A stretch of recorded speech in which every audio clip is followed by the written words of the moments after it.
বৌদি বলল, কি রে, কি করছিস? বলতো, কিছু কি অসুবিধা হচ্ছে?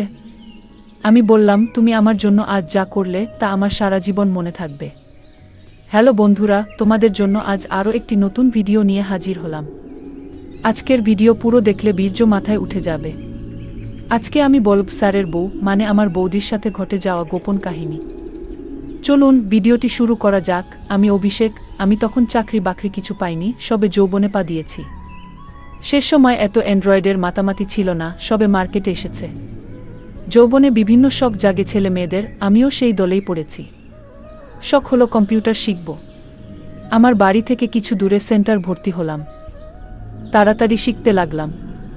এভাবে 1 বছর পর স্যার আমাকে বললেন, তুই এখানেই বাকি স্টুডেন্টের শেখা, তোর কালচার হবে, আর কাজও শিখবি। আমিও সেখানে কাজ করতে শুরু করলাম। এভাবে কাজ করতে করতে স্যারের বাড়ির লোকজনের সাথে পরিচয় হয়ে গেছিল। ওরা বাড়িতে দুজন, স্যার ও তার স্ত্রী, নতুন বিয়ে হয়েছে। বাচ্চা কাচ্চা হয়নি, দুজনের সুখের সংসার। এভাবে ওদের সাথে বেশ বন্ধুত্বপূর্ণ সম্পর্ক গড়ে উঠল। পুজোতে একসাথে ঘুরতে যাওয়া, শীতকালে পিকনিক করা, সিনেমায় আড্ডা, এইসব চলতে লাগলো। স্যার এই কম্পিউটার সেন্টার চালানোর পাশাপাশি অন্য একটা ব্যবসা শুরু করার জন্য কিছুদিনের জন্য বাইরে যাবেন। একদিন তিনি আমাকে বললেন, স্যার বললেন, আমি তো কিছুদিনের জন্য বাইরে যাচ্ছি, তুই কদিন এই সেন্টারটা খোলা, বাচ্চাদের শেখানো বন্ধ করা পারবি তো? করতে আমি বললাম, আপনি কোনো চিন্তা করবেন না, আমি ঠিক কাজ ঠিকভাবে করব। স্যার বলল, তোকে আর একটা কাজ করতে হবে। আমি বললাম, কি স্যার? বলল, তোর বৌদিকে দেখিস, যদি কোনো দরকার লাগে সাহায্য করিস। আমি বললাম, আচ্ছা ঠিক আছে। বাইরে ভালো মানুষ সেজে থাকা। আমি তো হাতে চাঁদ পেলাম। মনে মনে শয়তানি হাসি হেসে আমি নিজেকে বললাম, এতদিনে সুযোগ পেলাম। বৌদি দেখতে বেশ সুন্দরী, 5 ফুটের মতো উচ্চতা, ফর্সা রং, চুলটা কোমর অবধি টানা টানা, চোখ মুখটা একটু 4 কোনা টাইপের, ফিগারটা বাংলা সিনেমার হিরোইনের মতো, স্বভাব বেশ মিশুকে টাইপের। আগে যখন ঘুরতে যেতাম আমরা, ও বৌদি বেশ গল্প করত এবং বারবার হাসির ছলে আমার গায়ে ঢলে পড়ত। ব্যাপারটা আমি অনেকবার লক্ষ্য করেছি, কিন্তু কোনোদিন রিয়্যাক্ট করিনি সেরকম। কিন্তু মনে মনে এই বৌদিকে ভোগ করার ইচ্ছে দিনের পর দিন পল হতে লাগল। একবার দোল উৎসব উপলক্ষে আমরা শান্তিনিকেতনে গেছি। সেখানে দোল খেলতে খেলতে বৌদি প্রথম আমাকে রং মাখা। আমি যখন রং মাখাতে যাই তখন ভুল করে আমার হাতটা বৌদির অন্য জায়গায় পড়ে যায়। পরে বৌদিকে সুই বলতে গেলে ও বলে, এটা তো স্বাভাবিক। আমি কিছু মনে করিনি। তুই কি ইচ্ছে করে করেছিস নাকি? এটা বলার সময় বৌদির চোখের চাহনি আর ঠোঁটের বাঁকা হাসি যে কি মনে করছিল সেটা আমি সহজেই বুঝে গেছিলাম। শুধু দরকার সময়ের আর সুযোগের। যাই হোক, দাদা গেছে বাইরে, এখন 15 দিনের আগে আসছে না। গ্রীষ্মের সময় সারাদিন সেন্টারে খাটাখাটনি করার পর রাত 8টায় সেন্টার বন্ধ করে বৌদির কাছে যেতাম আড্ডা দিতে। বৌদির হাতে চা খেয়ে মাথা ধরে থাকলে ছেড়ে যেত। যদিও আমি চা খেতে বা গল্প করতে যেতাম না, আমি যেতাম টোপ দিয়ে মাছ ধরতে। একদিন সন্ধ্যা থেকেই মেঘ গুটগুট করছে, কিন্তু বৃষ্টি নামছে না। গুমোট হয়ে আছে পরিবেশ। সেন্টারের এসিটাও গেছে খারাপ হয়ে, আমার তো মাথা ধরে ঢাক। 8টায় সেন্টারের ঝাঁপ নামিয়ে বৌদির কাছে গেলাম চাবি দিতে। সবে বৌদির বাড়ি ঢুকেছি আর শুরু হলো বৃষ্টি। 2 কাপ চা নিয়ে দুজনে বসে পড়লাম বিভিন্ন গল্পতে। গল্পের ফাঁকে কারেন্ট চলে যাওয়ায় বৌদি একটা মোমবাতি জেলে নিয়ে আসে এবং আমার পাশে বসে। বাইরে অঝোর ধারায় বৃষ্টি হচ্ছে। এবার সামনে কোথাও কর্কর শব্দ করে একটা বাজ পড়তেই বৌদি ঝাঁপিয়ে আমার কোলে উঠে বসল। বৌদি কিছু ফিল করায় নিজেকে সামনে নিয়ে আমার কোল থেকে নেমে আবার আমার পাশে বসল। এবার আমার ভেতরের শয়তানটা আর বাধা মানছে না। মনে হচ্ছে এখনই এই সোফাতে ফেলে মজা করি, কিন্তু মনকে বাঘে আনতে হবে। আমি বললাম, বৌদি এবার উঠিয়ে আমাকে বাড়ি যেতে হবে। বৌদি বলল, ওমা, এই বৃষ্টিতে কি করে যাবি? ভিজে গেলে শরীর খারাপ হবে। এখন থাক, বৃষ্টি থামলে পড়ে যাবি। আমার কাছে থাকতে কি তোর খারাপ লাগে?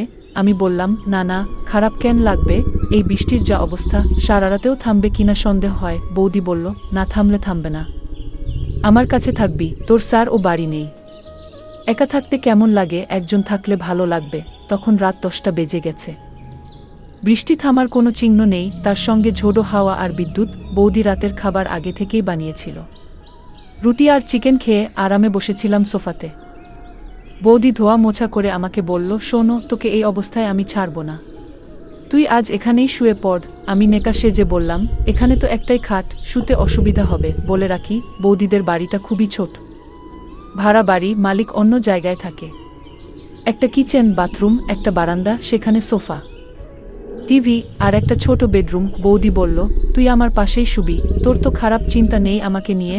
আমার যখন তোর পাশে শুতে অসুবিধা নেই, তখন তুই আর নাটক করিস না। রাতে এক বিছানায় শুব, এটা শুধু কল্পনা করেছি মাত্র। পাশে সত্যি করে এমন একটা রসভরা বৌদি শুয়ে আছে, এটা ভেবেই আমার খুব আনন্দ হচ্ছে। বৌদি বলল, কি রে, কি করছিস বলতো? কিছু অসুবিধা হচ্ছে? আমি বললাম, তুমি আমার জন্য আজ যা করলে তা আমার সারা জীবন মনে থাকবে। বৌদি বলল, ধুর পাগল ছেলে, ওসব বাদ দে, এখন ঘুমিয়ে পড়। শুয়ে পড়লাম, কিন্তু কিছুতেই ঘুম আসছে না। আমি বললাম, বৌদি, একটা সত্যি কথা বলতে কি, তোমাকে আজ অনেক সুন্দর লাগছে। বৌদি বলল, আজ কেন? আগে বুঝি আমাকে সুন্দর লাগতো না? আমি বললাম, তা না, আজ একটু বেশি সুন্দর লাগছে তোমাকে। বৌদি বলল, যাও, আর পাকামো করতে হবে না, এখন ঘুমাও।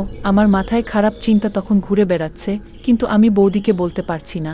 এইসব ভাবতে ভাবতে কখন যে ঘুমিয়ে পড়েছি আমি জানি না। সকালে ঘুম থেকে উঠে ফ্রেশ হয়ে চা খেয়ে সেন্টারে চলে গেলাম। সেন্টারের সারাদিন কাজ করে 6টার দিকে সেন্টার বন্ধ করে বৌদির কাছে গেলাম।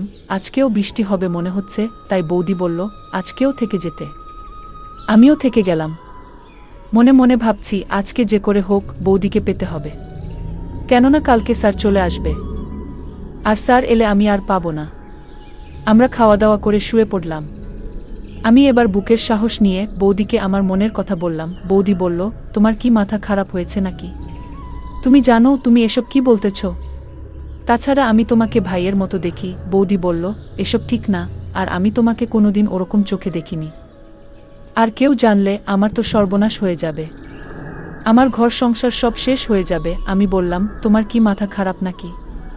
আমি কেন কাউকে বলতে যাবে সব? কেউ জানতে পারবে না। তারপর আমার জেদের কাছে বৌদিকে হার মানতে হলো। অবশেষে বৌদি রাজি হলো। আজ আমি আমার এতদিনের চাহিদা মিটাচ্ছি। আমার যে কি আনন্দ হচ্ছে বলে বোঝাতে পারবো না। বৌদিকে দেখে মনে হলো বৌদিও খুব মজা পাচ্ছে। আমরা আনন্দের সাথে খারাপ কাজ করে চলেছি। কিছুক্ষণ পর বৌদি আবার জিজ্ঞেস করে, আচ্ছা, আমরা যা করছি তা কি ঠিক? আমি বললাম, তুমি এত ভেবো না তো, এখন শুধু মজা নাও। কিছুক্ষণ পর আমি আমার কাজ ছেড়ে বাথরুমে চলে গেলাম। বাথরুম থেকে ফ্রেশ হয়ে আবার রুমে ফিরে এলাম। বৌদিও ফ্রেশ হয়ে এলো। তারপর আমরা দুজন ঘুমিয়ে পড়লাম। পরের দিন স্যার বাড়ি ফিরে এলো। তারপর থেকে আমি সুযোগের অপেক্ষায় থাকতাম। যখন স্যার বাড়িতে থাকতো না, আমি আর বৌদি মজা করতাম। এইভাবে আজও পর্যন্ত আমাদের সম্পর্ক চলতে আছে। আজও পর্যন্ত কেউ জানতে পারেনি। আর হ্যাঁ, তোমরা যেন কাউকে বলো না। যাই হোক, আজকের ভিডিও এই পর্যন্ত, এবং কালকে ভিডিওতে শিক্ষিকা ও ছাত্রের এক নতুন গল্প তোমাদের সামনে তুলে ধরব। যদি আমাদের ভিডিওগুলি ভালো লাগে তাহলে লাইক, কমেন্ট এবং শেয়ার করুন। আর সবার আগে ভিডিও পেতে আমাদের চ্যানেলটাকে সাবস্ক্রাইব করুন এবং পাশে আসা বেল আইকনটি বাজিয়ে দিন।